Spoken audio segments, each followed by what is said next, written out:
After a huge drop in mortgage rates last week, they shot all the way back up to 6.95% this week. So we had some really nice gains for a few days and then gave them all back immediately. But for the time being, rates are still trending down. But as a result of this, we saw a decrease in the number of people applying for mortgages last week, though we still have quite a bit more people applying this year compared to last year. And we still have double digits more pending sales this year than last year. The big news this week is that we saw a big spike in initial jobless claims, which, as you know, could mean the labor market is finally starting to soften enough to see another meaningful rate cut. We're covering all of this and much more in this week's market update. My name is Michael. I'm a real estate agent here in the Dallas-Fort Worth area, and every Monday I give you an update covering all of Dallas and Collin counties, as well as the national market. We're looking for trends. We're tracking mortgage rates as well as mortgage purchase applications, as that's our best leading indicator to what demand will look like 30 to 90 days from now. We're looking at things like median list price, days on market, how many homes are having price decreases, what's inventory looking like, and if you stick around until the end, it's my favorite part, the top 10 ranked hottest and coolest cities and zip codes in all of Dallas and Collin counties. If this sounds like something you're into, make sure and hit the subscribe button. And if you're looking to buy, sell, or invest here in the Dallas-Fort Worth area, I'd love to connect. I've helped every one of these yellow dots find their little piece of Texas, and I'd love to help you too. Just call, text, or shoot me an email. All that info is in the description below. Okay, today is December 16th. Let's see what the data is telling us. And if this is an old video, click the playlist here and it'll take you to the latest weekly market update. Okay, before we get started, I don't want you to be surprised. I am very likely going to be taking a break from doing these weekly market updates for the next 2 weeks. It'll be the slowest 2 weeks of the year, so there likely won't be much to report anyway. But just know there is a decent chance you won't see me again until January. Okay, starting with market news. This chart is the initial jobless claims data. This comes out every week if you want to track it for yourself. And looking at the chart, you can see this week we had a much larger than normal spike,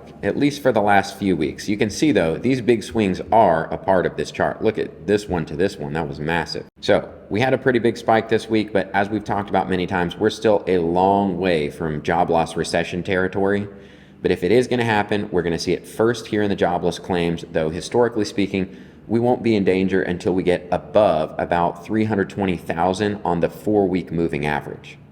So currently we're at 242,000 on the 1 week, but as of now, the 4-week moving average is still only at 224,250. So again, we would need to be above 320,000 and we're only at 224,000. Now, a couple things to say about this. Large swings, as we discussed, are normal. You can see them all over this chart. We don't ever worry about 1 week data. We're always looking for trends. And actually, if you look at this chart, the trend is technically going down right now.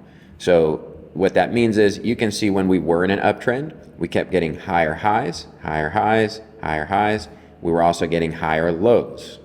That is an uptrend. So what we have right now is we have the peak here, and then we have a lower high, as well as we had a low here, and then we got a lower low. So right now, lower highs and lower lows means we're trending down.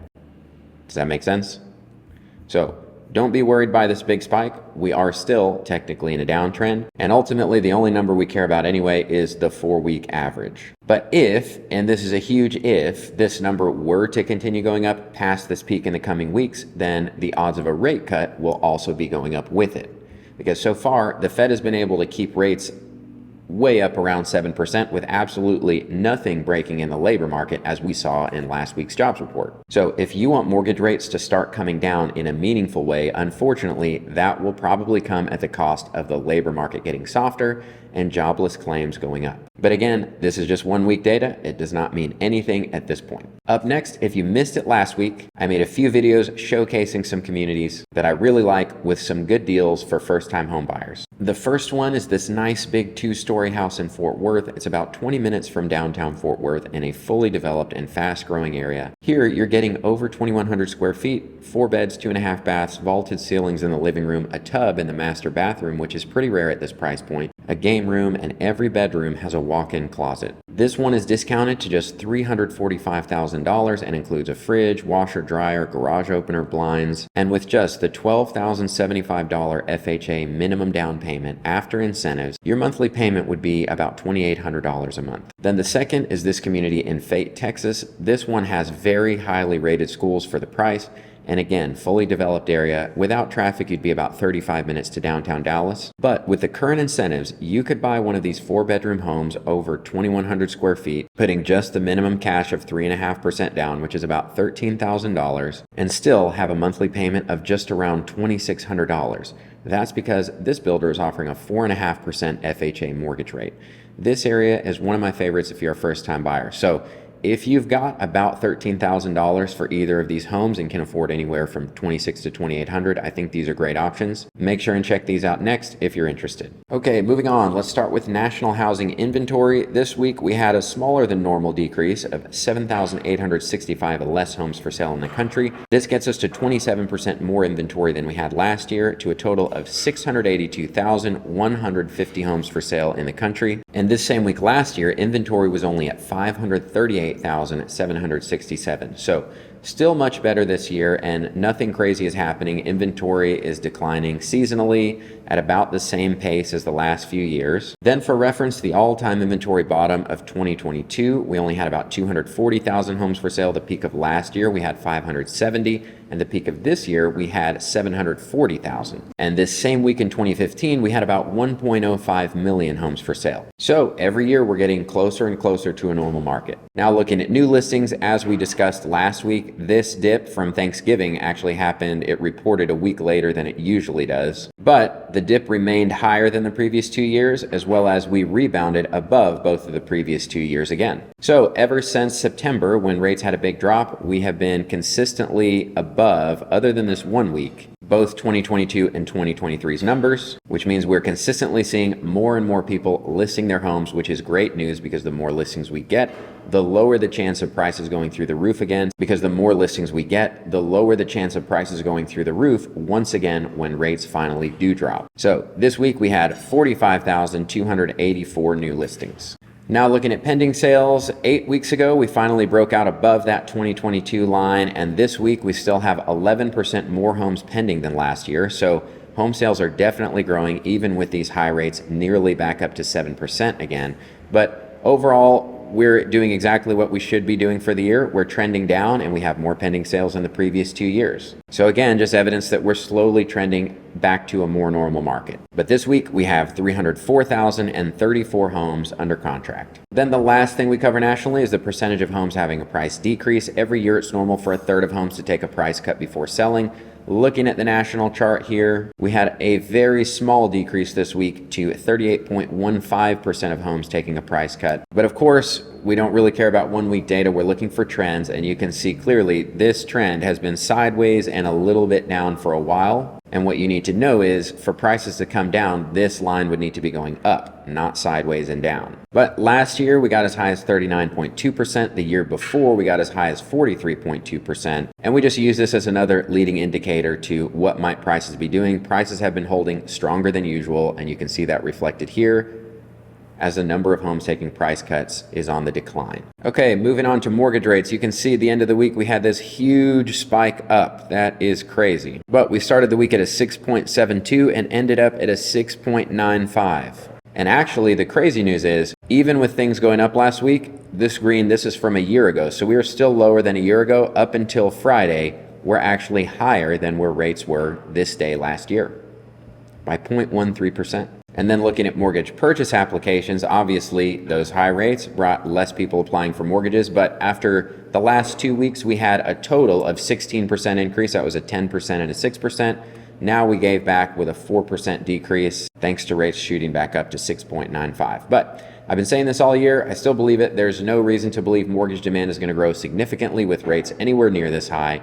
Real demand comes in once rates get and stay below 6% for a sustained period of time, which is why you still see a ton of new construction offering anywhere from 3.99 to 5.5% rates, because that's where demand is for home buyers. Okay, now let's move on to the local market data, starting with the MLS data of Dallas County. We had 381 new listings this week. That's 57 less than last week. 268 closings. That's 5 less than last week. Of the homes that closed, 42 were immediate sales, meaning they contracted within the first week. That's 2 less than last week. 221 under contract, 9 less than last week. In total, there are 1,881 homes either under contract or pending. That's 55 less than last week. Now moving on to Collin County, we had 310 new listings. That's 3 more than last week. 245 closings, 22 more than last week. 45 immediate sales, that's 18 more than last week. 144 went under contract, that's 15 more than last week. In total, there are 1,491 homes either under contract or pending. That's 36 less than last week. Okay, moving on to the Market Action Index. If you've never seen this, it takes into account all this data, puts it into one easy to read graphic with a number. Anything at 30 or below is a buyer's market. Above a 30, we're asking how much of a seller's market are we in, and we are still at a slight seller's advantage. We just use this data to see, are things looking normal or is anything looking weird? And so far, the weirdest thing has been prices are remaining a lot more firm than usual. But other than that, everything else is looking pretty normal. So this week, the Market Action Index actually went up a little bit. So again, this is something that's a little unusual. It's been a lot more flat. The trend is obviously down, but lately it's been a lot more flat than usual instead of down. Prices, you can see a trend down, but that actually just happened. Like we were just straight up in this range until December 6th. Prices did not change last week on the median.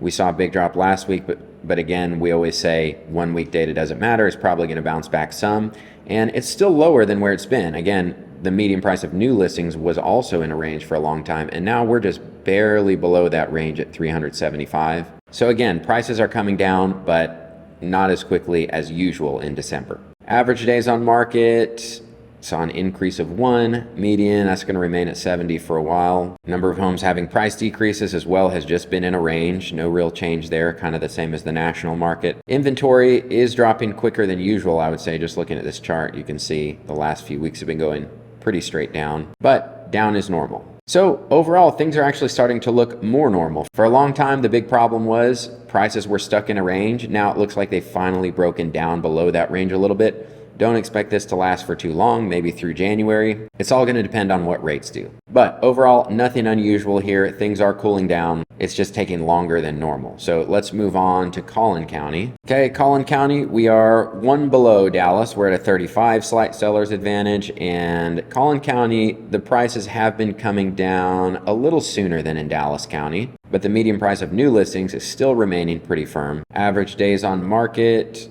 remained the same from last week. Median days is exactly the same as Dallas. Number of homes having a price decrease. It was going down for a long time. It actually saw a slight increase this week for the first time in a while, which I would say, again, this is a reflection of, you can see prices are coming down a little quicker in Collin County, and you can see that here in the number of homes taking price cuts. Their inventory is dropping as well. That's normal. And their Market Action Index has been very steady since November 15th, pretty much just flat at a 35. So I can't even say that's unusual, because instead of a slow, steady trend, they just had a big, sharp trend here and then flat. So if you were to average this out, it would look like a nice, slow trend down. So overall, things are looking pretty normal for the winter. Now moving on to the hottest and coolest cities and zip codes in all of Dallas and Collin County, starting with the absolute hottest cities, and these are ranked using that same Market Action Index number. Remember, 30 or below is a buyer's market. So the absolute hottest, and it's been here for a long time, remains Carrollton, Texas at a 43.8, followed by Coppell. Then Grand Prairie heats up 1, Richardson cools off 1, Princeton heats up 1, Louisville heats up 1, Seagoville cools off 2, Grapevine jumps onto the list out of nowhere at number 8 with a 39.74, Plano cools off 1, and Balch Springs as well jumps onto the list as the coolest city on the hottest cities list. And then Irving, which was number 9 last week, fell off the list, and Lancaster, which was number 10, fell off the list. Then we like to zoom into specific zip codes. The absolute hottest is Grand Prairie 75051, followed by Carrollton 75010, Carrollton 75007, Grand Prairie 75050, Coppell 75019, Irving 75060, Richardson 75081, Plano 75093, Grand Prairie 75052, and Louisville 75077. So if you have a house in one of these zip codes, you'll be able to sell for top dollar. Now moving on, the same thing, but for the coolest cities and zip codes. The absolute coolest city remains, and it's been here for a long time. It's firmly a buyer's market. Remember, 30 or below. We're all the way under a 24 over here in Blue Ridge. But Blue Ridge, Sunnyvale, Leonard, Anna, and Van Alstyne all remained in their spots last week. Then Lavon cooled off 1, Rockwall heated up 1, Salina remains, Melissa jumps onto the list at number 9, Prosper heats up 1, and Red Oak, which was number 10, heated up off the list. Looking at the zip codes, the absolute coolest is Blue Ridge 75424, followed by Dallas 75219, then Sunnyvale 75182, Leonard 75452, Rockwall 75032, Anna 75409, Van Alstyne 75495, Wilmer 75172, Lavon 75166, and Mesquite 75181. So this is probably my last video for the year. Thank you to everyone who has consistently watched. I hope that this has been a huge value to your year. I look forward to picking back up next year and seeing what the real estate market has to offer. And as always, if you're looking to buy, sell, or invest here in the Dallas-Fort Worth area, call, text, or shoot me an email. I'd love to connect. Enjoy the rest of your year. Thank you for watching. I'll see you in the next video.